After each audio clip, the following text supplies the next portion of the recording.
Hey there, thanks for tuning in. I hope you're doing well.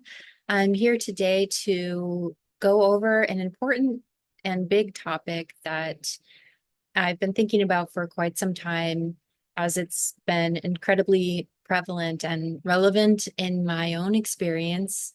And just going to take some time to discuss this topic of how we can go from unconscious dissociation to a mature presence. Basically, it's like this, and I have to put my glasses on because I've been having a little bit of trouble with my right eye focusing, so that's going to be better for me. Okay, so I'm just going to get into it. So, what I think happens is due to stress and overwhelm and trauma or anything heightened that is just too much for the child to process, an automatic response is dissociation. Dissociation starts mostly in childhood. We mentally disconnect from our thoughts, feelings, the experiences that we're having around us, trauma, stresses, heightened stimuli. A part of us leaves the scene so that we don't have to deal with it. When I was a child, I grew up in a very turbulent household, and it was very scary for me. And there was a lot of chaos and scary stuff happening. And so, some of the ways that childhood dissociation can manifest is through memory gaps, not remembering large chunks of your childhood, astral projecting, like actually your consciousness leaves your body, which I would do. I would go to lay down to go to sleep, and I would put my arms down by my side, and I would start to feel a buzzing. And then all of a sudden, I could feel myself rising up out of my body toward the ceiling. And it made me so happy because it meant that I got to leave my environment where I didn't feel safe and I wanted to leave. So that's one way that can happen. As a child, they can develop fantasies to go within. They can pretend that they are an animal, like a bird that wants to fly away, or some sort of wild animal that, can protect themselves, some sort of like predator, like a lion or something. My example for that was as a child, I thought I could fly.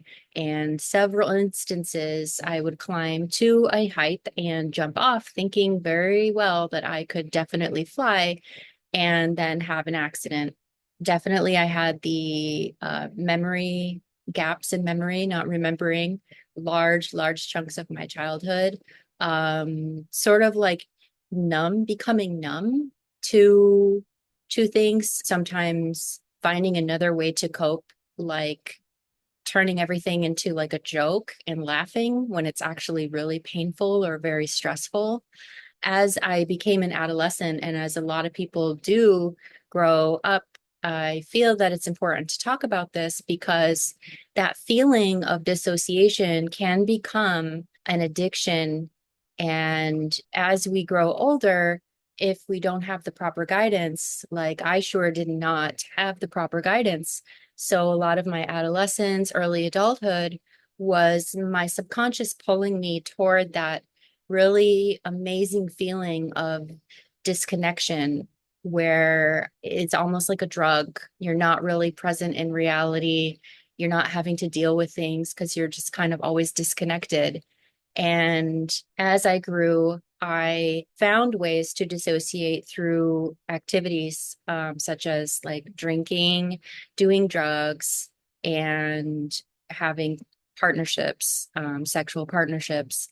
And so I didn't realize until some years ago, quite later in my life, as I have been really diligent about becoming more present and facing head on my reality and clearing up all of those layers of things that I had pretended that weren't actually happening and actually dealt with all of that, that now I have this centeredness about me where I can deal with things head on right away rather than escaping them, piling up a huge garbage heap like we all do in this world. When we throw away our garbage, you never really think about that huge pile of the world's garbage and all of those dumps, like how much accumulation that is over lifetimes that we think just magically disappears,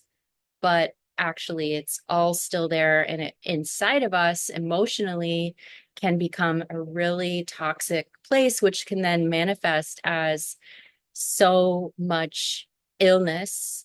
It can, make it really, really hard for us to be centered and deal with things in regular day-to-day society, very easily triggered, not seeing things with a clear mind, having extreme opinions, black and white opinions, and not really able to have the time to come to a regulated state to think about things from a higher vantage point, a healthier perspective. So that was a huge mouthful. And I was going over the ways in childhood that show up as dissociation, the astral projecting, the fantasy. I was an artist as well. So many of us zone out and go into our craft and sort of get lost. And time becomes this irrelevant thing, and you're in the flow. And, I could be doodling and drawing for hours and hours. Another way would be sleeping, oversleeping a lot, sleeping as a child. And I remember one time I slept for like 3 or 4 days straight. I can't even remember. I just stayed sleeping in the bed. And, at school, not really being present, just always kind of being looking out the window or daydreaming or just not even thinking at all and not really paying attention. And it wasn't my fault. It wasn't any of our faults. These are just automatic coping mechanisms. When we're so little, it's really challenging to have these big, scary, overwhelming things or even heightened stimulus if you're a sensitive type of person. And I don't mean sensitive as in emotional or overly emotional. I think that word has this poor stigma attached to it. Sensitive, I mean like able to perceive more data on different spectrums. So like I have skin sensitivity. I can really feel like the lightest touches. I can hear, sound. I'm sensitive to noise, sensitive to light. I don't think that that's a thing about like being too emotional. It's just some people's nervous systems are wired that way to be more sensitive to pick up on more things. And it could be a blessing and it could be a downfall as well. So, like I said, if these things aren't noticed and addressed by an adult or a caretaker or a guide early on in life, they can just become carried over into our activities as we grow older. Like I was saying, luckily I had my art that kept a big bunch of that escapism, but there was also, the being promiscuous, drinking, and I have a history of alcoholism in my family. I don't drink anymore. I don't do drugs anymore. I am not promiscuous anymore. It's been years and years and years, over a decade, almost 2 decades now, that I've been able to slow the roll on that big late teenage, early 20s, lost in a whirlwind of compounded PTSD, not knowing how to process all the things that happened to me as a child, and then carrying over, and then all of a sudden getting all of these responsibilities and passes to just go out into the world and act like a wild person. And so I did. I thought I was invincible, and I had such a fantasy mindset that I wasn't really thinking clearly for many years. And it's not until just about since the accident that I had 17 years ago, I really did start to make a huge shift at that point. But it's been like the solid last 10 years, I really started to work through all of those layers of built up trauma and issues that I had to sort through. It was like a huge box of necklaces that I had to go and pull all these delicate pieces apart. And then, after we do that, if we're lucky enough to not, die or become so addicted or have something really horrible because of the way we carried over our childhood dissociation into adulthood, into escapism, into all of these ways that it can manifest, like having addictions to pornography, having, alcoholism, being addicted to drugs, being addicted to smoking, overeating, overworking, getting, lost in binge watching movies and TV and just spending so much of our life, sleeping and just totally not dealing with the things that we have to deal with face head on. And so, like I said, it was about 10 years ago that I more squarely started to take on this task and say, wait a minute, I can't live my life like this. It's out of my control. And I felt so susceptible to being taken advantage of. And it became embarrassing. And I wanted to give myself the experience of being a mature, centered, capable, resilient, strong, and powerful person. And so I have been working quite a long time to achieve that. And even though I don't have all of this figured out, I'm not a therapist, I still want to present this topic on my channel because I think it's important to consider the ways that maybe if your childhood, you had reasons that made you automatically, hop out of your being and disconnect from reality. And then without realizing it, we can carry over that feeling and want to have that familiar, comfortable feeling of dissociation into adulthood, but then it can manifest in really toxic habits and unhealthy ways. And then, we're an adult and we have responsibilities and we have to take better care of our bodies. And, we have relationships that we have to, take care of and nurture, and just to be positive role models for the people around us in the world. So it's not like, whoa, is everyone out there just a zombie on autopilot and not really facing the real, needs that we have? And it could be so much better. We could all really like sit down and talk about like these things that should really be addressed. It's all relative to anyone's community or household or anything. But I just think that so many people are so overwhelmed and so taxed by processing that, not even on top of the distractions. Like I made the last video on the top 10 distractions, and I can put that link up here so you can check it out. That also adds to the pile of garbage that we have to deal with. And then there is no time.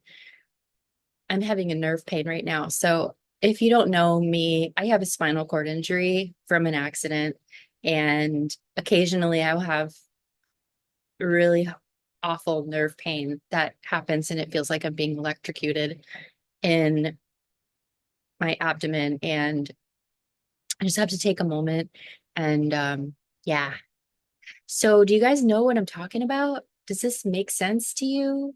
Can you tell me in the comments what you think about this topic?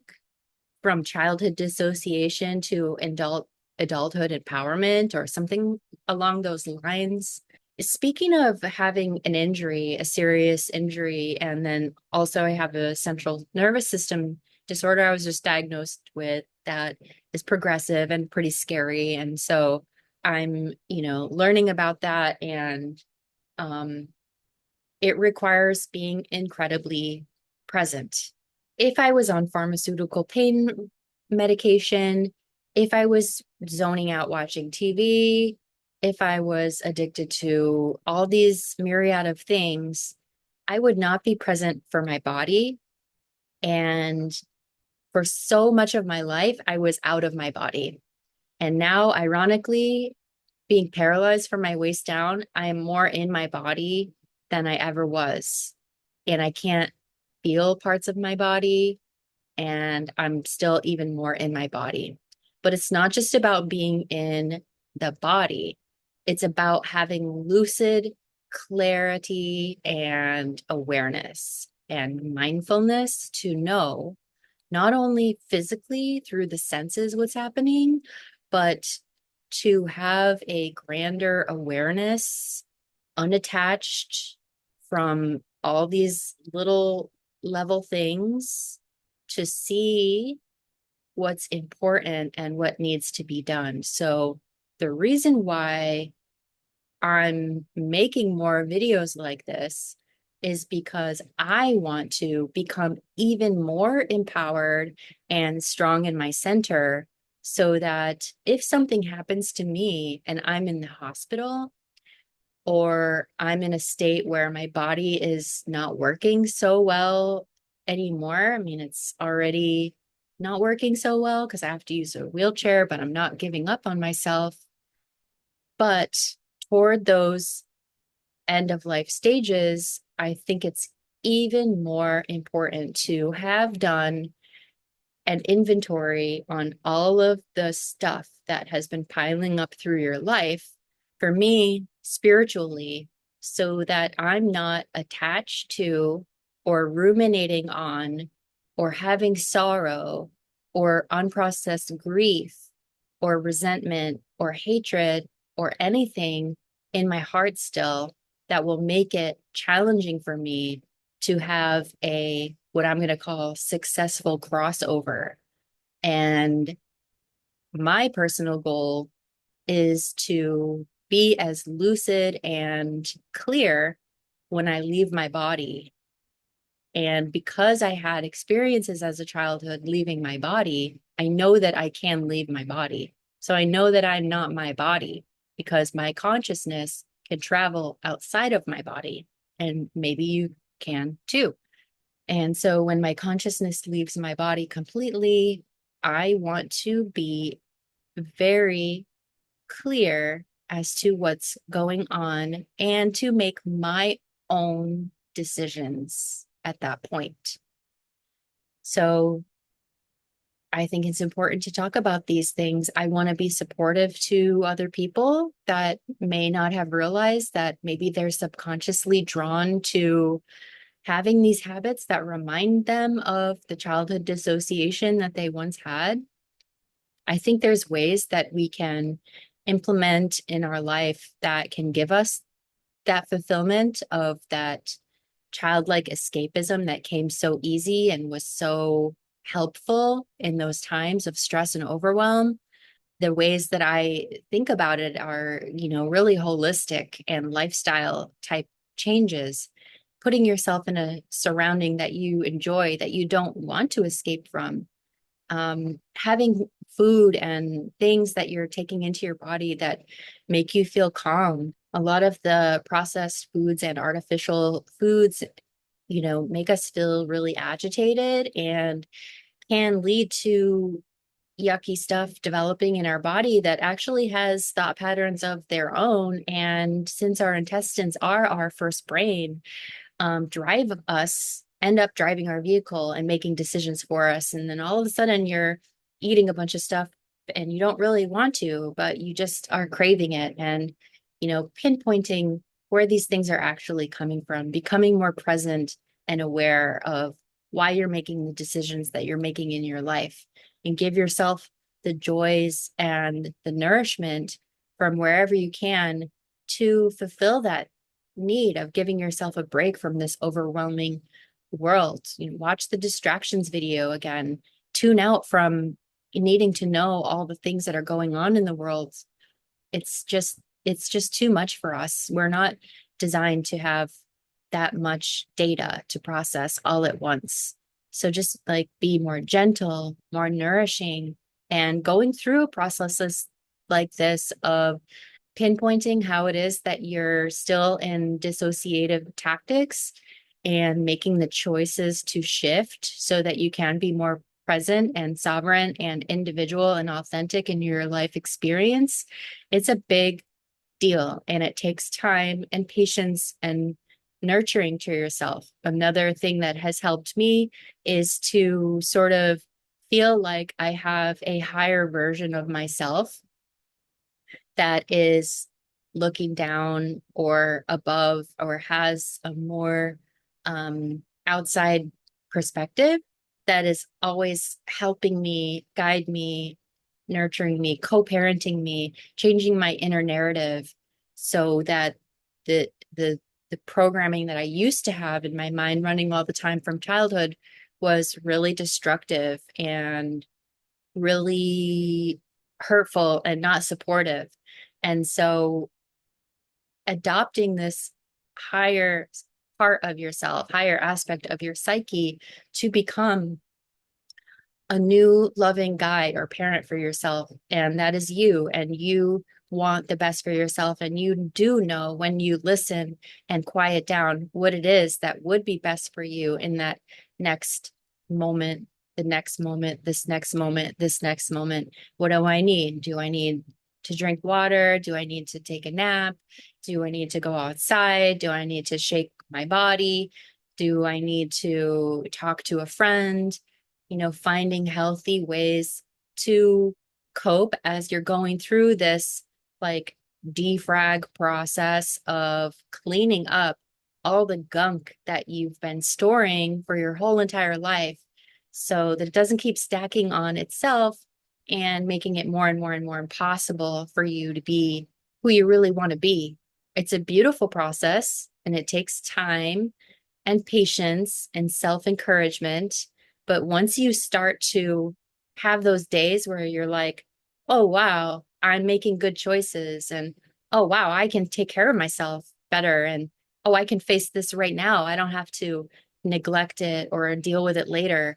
No longer procrastinating. I can deal with these things right now and from a really healthy, centered standpoint. And then you become inspiring to the people around you. And then they want to do that work for themselves. And all of a sudden, we're in a more mature and responsible, accountable environment to live with each other. And it's not like, oh, I don't want to be here with these people because it's like nobody's paying attention to what really needs to be paid attention to. And we can pioneer these things for ourselves and our people around us. And then when we leave here, when I leave here, I don't know what people think about like reincarnation, if you're going to come back here as another version. Um, but there's a lot of things in this system that I don't agree with. And when I was young, I always felt that this isn't right. I'm not supposed to be here. And so I don't think that that's the dissociated part. I really do remember having very clear thoughts in those moments like, this is not right. And so I want to be able to be very conscious and not confused and not gunked up with a lot of like dense electromagnetic looping things from my past that I didn't deal with while I was here, while I had the opportunity to, that are going to keep me in some sort of cycle. So I'd rather move on to better, more sensical, if that's a word, situations that align with my truest essence and integrity. So this video is all over the place and a little abstract, but thanks for hanging in there. If you made it this far, type purple in the comments and then tell me what you thought of this topic. I really appreciate you. If you want to support me, you can go to my Patreon and become a member. I have some updates there about my health situation and how it's so helpful for me to have supplemental support right now. as I'm going through this really big, challenging health issue. Hopefully, I'll be around for many, many more days and months and years and getting stronger so that I can become even more clear and share these really big, important topics that I think are really great to focus on. So, thanks for hanging in and take good care.